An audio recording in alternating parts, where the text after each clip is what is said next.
Well, hello. You're listening to Funerals614, where we explain the fun in funerals, factual, useful, and noteworthy information. I am your host, Lori Diaz, the Funeral Chic, and I want to welcome you to season 2 of Funeral614. Now, I know we have been away for quite a bit, and I think for everyone, the last 2 years have just been different. Would you say? Very much so. Very much. And so I think when the pandemic hit, we had just started season 1, and I just needed to take a break because I needed to focus on the business. It was a lot of unknown with COVID. We were a new business, and our podcast really was a travel podcast. We were traveling to locations. So during COVID, we really couldn't travel. So we had to kind of pivot. I am the queen of pivot. I tell you, I know how to pivot. So we are back. I'm excited that we are going to put the fun back in funeral. We're going to be factual, useful, and noteworthy. We're going to share that information in an educational forum. Today, we just want to talk about COVID. That's what we've been dealing with for the past 2 years, right? Yes. Whew. So we just want to talk about how it changed our industry. I think it really has changed how people serve, how funeral homes serve, how families view service now. So I think we just want to talk about that. I know that during the pandemic, it did change how our traditional customs of service kind of happened. Would you say that it changed? What would you say that it changed virtually for us? So it actually, I think that's when we introduced streaming. Was during the pandemic, if I remember correctly. That's when we first started the streaming process. I remember it was so weird, kind of. We as a people, we like bring everybody to arrangements. We had to have conversations like only bring a couple of people. Services and tickets and lines, and we had to add more staff. It really has been a crazy 2 years navigating this whole thing. I think everything changed at some point. It was probably the most useful time of you being able to pivot, as you put it, because you had to stay on your toes. So, right. I think virtually, you had to have some type of streaming capability because across the country, the numbers when, 2020, the numbers that they allowed to come into the funeral home was minimal. I remember talking to several colleagues across the country that were telling me that they really could only have 10 people in their funeral home for a funeral. Can you imagine some families that have more than 10 people in their family couldn't come to a service? Can you imagine that? Your family alone. Right. I have 7 sisters and a brother, like just in the house. So that would have been so it. Those 10, that's it. That's all that's coming. I couldn't imagine. So I think it left families without being able to have any closure. I think people are going to really have some PTSD behind that because they weren't able to attend the service. They weren't able to see the person. They weren't able to kind of say goodbye, and they've had to kind of find new ways to say goodbye, or, people have came in and said, hey, can you put this letter inside? Can you do this? Because they weren't able to attend. And so I'm thankful that even in Ohio, even though we had some restrictions, Ohio funerals and weddings were on the exempt list. So technically, we could have as many people at a service that we wanted to have, but being a good steward and being conscious of other people, not just my staff, but the people who were coming to the service, we really kind of limited that to a walkthrough visitation. Right. And I remember every day we would watch the Mike DeWine press conferences because we just thought at some point funerals was going to have more rules. It's like it's happening everywhere. It's only a matter of time. So, I'm thankful that it never happened. Remember, I built a glass cage. I think for our first COVID service, Arthur decided that he was going. We weren't sure. I mean, We honestly, had no idea. we didn't know the effects. We didn't know. You don't know any of you did. It was so unknown. You didn't know even after you've disinfected the body. From somebody We don't know. So Arthur went to the store, the Harvard store, I remember, and he was going to build this case around so that we could use it as a barrier between the person and the viewing, but not a glass top. It was more like a ice cube or something. It was like it was like it came up from the ledge of the casket, and then it was gonna like kind of be a almost. It was crazy. rectangle. It was crazy. If it would have worked, I would have made millions. It was crazy. It was crazy. If that thing fell apart, we were like, we're not using that. You know what? We're just going to pray and believe that we are going to be okay during this service. And so, I mean, and I think across the country, probably other colleagues probably had that same thing. Like, okay, well, can the casket be open? I remember watching, I think it was a lady whose husband and son passed from COVID. And I remember watching the live service, and I remember she had on gloves, and I remember she asked my colleague, she said, can I touch him? And the lady was like, well, I would advise not, but since you have gloves on, it's okay. And I remember her just laying her hand on her husband's chest, like what that would be like to lose two people in your family at the same time. And there are people who lost multiple family members during the 2-year period. I mean, it wasn't just one, it was multiple family members. And just the pain and the anguish of having to go through that and not knowing if, again, are we doing wristbands? Are we doing tickets? Are we doing a walkthrough? I mean, it was so stressful. I mean, people were on edge when they came to a service. We tried to, I think our staff did a good job of making sure that we were visible at the service so that we could help guide the line and that we could kind of say, okay, we really want to discourage against hugging. And that was hard because I'm a hugger. Yeah. I'm a touchy-feely person.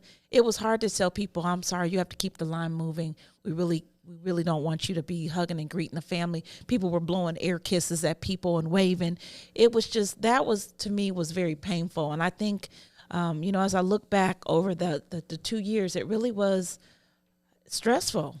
It was stressful not knowing, we're masked up, not knowing, are we going to have COVID or are we going to pass that through the funeral home? I'm thankful that our funeral home staff, a couple family members did have COVID, but it wasn't anything that caused the business to close. I mean, I had a couple colleagues that they had to close their business for a 2-week period because there was too many staff members that had COVID. And I'm just thankful that we were able to kind of navigate that. I mean, I had COVID. I had COVID twice. So, I mean, I think it's something that really made you think about your mortality during that time. Absolutely. I mean, you saw seemingly healthy people dying from this virus. I remember, when I caught COVID, it was like right away, almost knowing, and it was just like thinking I'm going to die. It's so weird, like ambulances coming out in these crazy suits, and I remember letting you know, and you like freaking out. It's like, oh my gosh. And I'm like, it's going to be okay. And, it's going to be all right. But it really put things into perspective. I don't think I realized how much, there was a normalness to funeral service before then. Everybody expected certain things, even to the point of people having to go up and view by themselves. Some people just can't do it. They never have. It's always a group. It's always a joint effort. We all know somebody who falls out or something. It's like, no, one person at a time. Right. We had the X's on the floor. Yeah. We had the signs everywhere. I mean, we had a sign that said, this is a wristband only service, that if you don't have the wristband that you can't, attend or stay for the service. I think people got creative with making sure that they were able to stay. We had people ripping the wristbands and trying to share it on their wrists so that they would be able to attend. That just tells you how people just still wanted to come to a service, even though we were dealing with COVID. I think one of the things that I was really impressed with is how creative some funeral directors across the country were. I was reading an article about a guy that started he had everybody park in his parking lot, and he turned the service on their radio network so that they could stay in their cars, sort of like how churches did it, that they could stay in their cars and still be able to hear the service if they didn't have a virtual option. So they were still able to be on the premises and still feel like that they were there, but they had to stay in their cars. And I think he even had it where he was able to kind of walk the family out so that the family could still see the cars everybody, and still be able to say, you know, thank you for coming. So it was kind of like a different style of a drive-through service.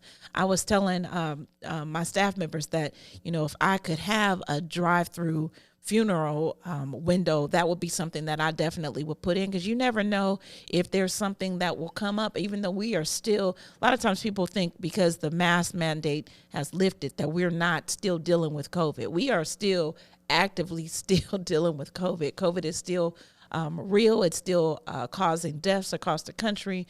And so we still have to be mindful of that. But if I could build one, that would be something that I definitely would do. I think those funeral homes that had that when COVID first happened in 2020, when we knew what it was, they were able to kind of come through that drive-through and actually still see the person. And I think that allowed families to kind of get some closure as well. So is that, if you could only pick one thing that you think is birthed from COVID, would that be it? Or what do you think it would be, funeral service wise? Like if there was one thing that you were like, you know what, I learned this during COVID, this is something we're going to keep, or something we're going to build.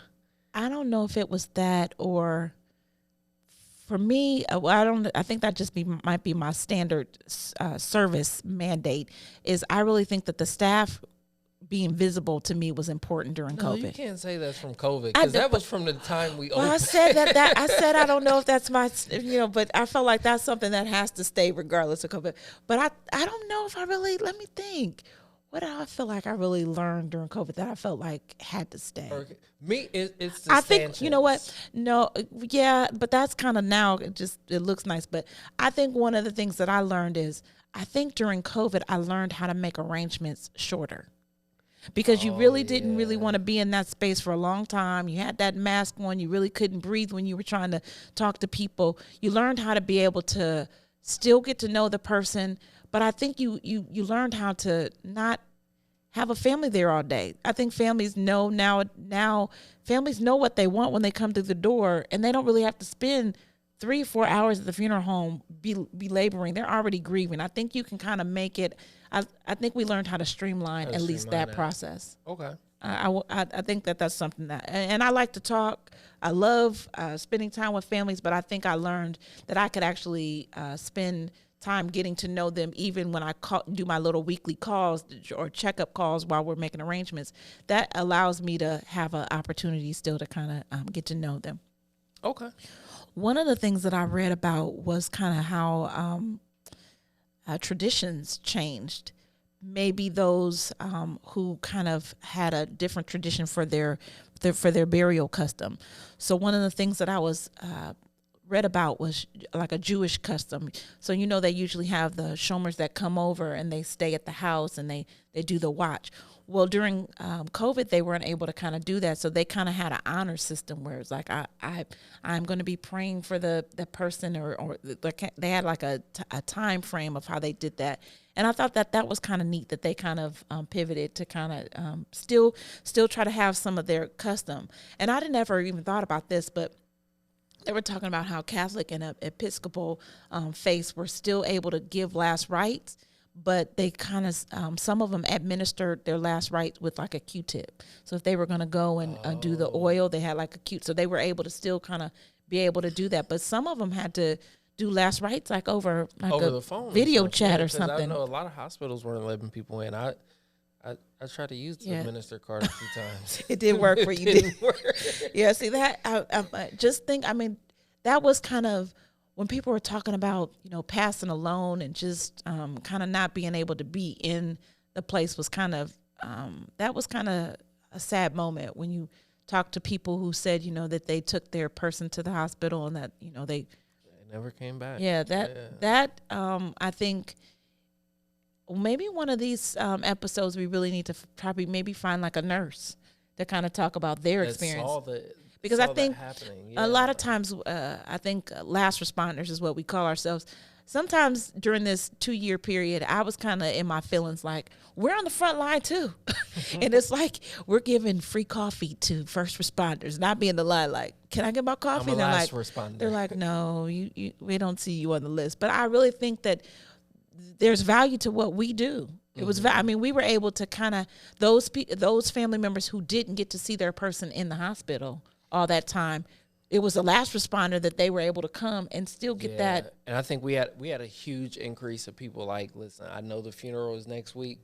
I need to see my mom. Yeah. Sorry. Can we find some sort of way that I can do that I think sometimes I don't think we get the credit for the work that we do in funeral service, because we have not missed a beat. We've been here every day. We couldn't close. It was no closing. We were here every day. We were, even when other people weren't when they were able to work from home. We didn't have a work from home option. Yeah, no. Even making arrangements, even if we were here making arrangements or virtually trying to make arrangements, we still eventually had to come out and come, to the building to meet families and kind of be there.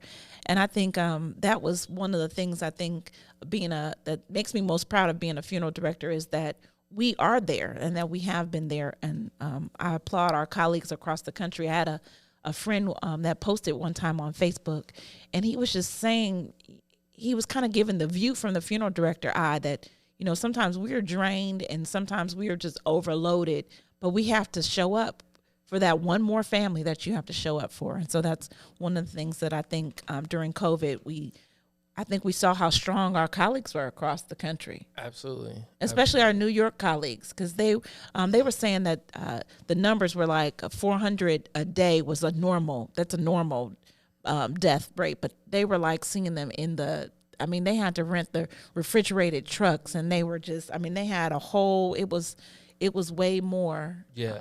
I know even here, picking up people's loved ones from hospitals and that sort of thing, you would have to call and find out, where are they exactly in the hospital, because some people weren't able to go down to the morgue. They were using temporary spaces. It really was a totally different world. It stretched everyone thin, I think. And so it required a lot of stick-to-itness, I think, and, a lot of early mornings and late nights. Right. Because when you think about over, 4 million people who died last year, our industry was not equipped to handle that volume at one time. So our industry, I think we had to learn within ourselves. But one of the things that I think we're noticing in our industry is, number one, we don't have enough people who are licensed in our industry, because we have funeral homes that are closing. Yeah. And then we just weren't equipped to kind of handle that. So I think we had to hire more staff. We had to, delegate more tasks that a non-licensed person can do. Just kind of be able to, and in my favorite word, pivot during this time. One article I saw was talking about the they saw like 70% cremations in their area in the last 2 years. Do you think that is about COVID as well? Maybe a lot of unexpected deaths, or do you think it's just kind of happening and going that way? No, I think I was one of the things that our industry has always preached is that cremation is on the rise, and I think that we kind of saw that. But I think in terms of COVID, I think in places of people being not prepared, number one, and that the sheer amount of deaths, some families, more than one person passed in their family. So if they could gather up the funds for one, here's 2 and 3 that they didn't have the funds for. Yeah. So in some cases, it was direct cremation was the only route that they were able to do, because they didn't have the funds to be able to pay. And so I think I think in hot spots where the majority of the people who passed in those hot spots, I think National Funeral Directors Association said that the majority of those hotspot areas did choose cremation, and that they project that in 2035, that 50% of all 50 states will be at 50% cremation. And that's huge when you think about it. But I think to combat that, if that's a word that you want to use. I think being prepared and having always having pre-planning seminars and teaching people how to prepare allows you to have a choice and not necessarily just do what you have to do. Yeah, I think sometimes it's a choice. If you're prepared, you don't have to actually choose cremation if that's not what you want. If that's not what you want for your family. Okay, absolutely. And we were talking before about people doing services now from people who passed away during COVID. Is it something that you're seeing a lot of? Something that we're going to be doing? What do you think about that? I thought that was interesting. Like someone who's passed a year or so ago, and they're kind of just now getting together, because I think we just improvised so much that we would have already done that, but apparently a lot of people have not. No, because there were some funeral homes that offered a discount of, hey, if you decided you were just going to do a direct cremation, you are able to come back and have the memorial service at a later date. And I think some people are taking them up on that later date. And so there are families who could not gather, who still wanted the importance, because they lived across the country, who still wanted the importance of gathering, who didn't improvise and have something, who are now saying, okay, now that it's, the country has kind of opened up more, we want to actually have a memorial service, which even remember in COVID, we had a colleague who his family would not have a service because they felt like he needed to be honored. So that was Mr. Swanson. Mm-hmm. They wanted to make sure that they honored him, and so they waited almost 19 months or something. And to be able to have a service where people could come, because their restrictions were at that time 10, and they were like, no, my father deserved. I mean, he buried a lot of. Yeah, he buried more than 10 people a week. It was a lot of people. I mean, he buried Aretha Franklin, so they were like, no, he's known in the city, and so I think that's showing everybody's not going to be able to preserve a person like they did, because they're not going to be able to do that. And funeral homes aren't going to be able to keep your person for that long. But please don't get any ideas. But it's just showing how people do wait and actually have something later. And so there was a bishop like that too. I can't think of his name, but he was a very long time later. Brooks. I think people during the pandemic missed the gathering aspect, because it allowed them to, we like to tell stories of our person. So, during I think COVID, people had shorter services too, because it was kind of like you want to be in and out. It was like 30-minute services. Yeah, so you didn't have a repass, so you weren't able to kind of gather and kind of have. People were still having the repasses at their houses and everything, but they were not having repasses. They said it wasn't. That's what they said, but we know that they were having repasses. But I think that one of the things that I think we've been able to learn during COVID is that families are important, and the value of family. Absolutely. Because at the end of the day, as we found, and as I said often, even at graveside services, is look around. This is all you see as family. And so that just showed the importance of family during that time as well. I want to read this quote to you, and you tell me what you think about it, and as we get ready to conclude this episode. But it said, "May that which doesn't kill me make me stronger." And he says, "Now I say, may that which doesn't kill me make me kinder." What do you think that has to do with COVID? So I think it really is just about a change in perspective, which I think COVID caused all of us to have. That's how we relate that to COVID. Is that we missed out on so much of how we spread kindness to one another. Mm-hmm. I never thought I'd see the day that you were told not to hug people, not to shake hands. Especially because, it's just kind of what we're used to. You meet somebody, you hug them, they're a perfect stranger. And when it's not that way, it's like, you're rude. What's wrong with you? Mm-hmm. But we had to grow into that being the norm, and now trying to adjust again. And you don't know if somebody is offended if you shake their hand or offended if you don't. And, kind of asking, hey, is it okay? Is this? So I think it hasn't killed us, but I think it's certainly going to make us kinder and more appreciative of people and of family and of being able to show and spread love. Good. That's good. Well, that is our episode today. We look forward to talking. Our next episode, we want to share with pastors. We want to hear about the pastoral perspective during COVID. So look forward to our next podcast. Thank you. Thank you. Make it a great day. Well, that's our time, and we look forward to our next episode. Thank you so much for tuning in. We appreciate our audience. If you're not subscribed, please subscribe in Apple Podcasts, Spotify, Google Play Store, or wherever you consume podcasts. If you feel so inclined, leave us a comment. But please be sure to share this episode in your circle of influence. Until the next episode, I'm Lori Diaz, the Funeral Chick. Remember to serve well and have fun. Make it a great day.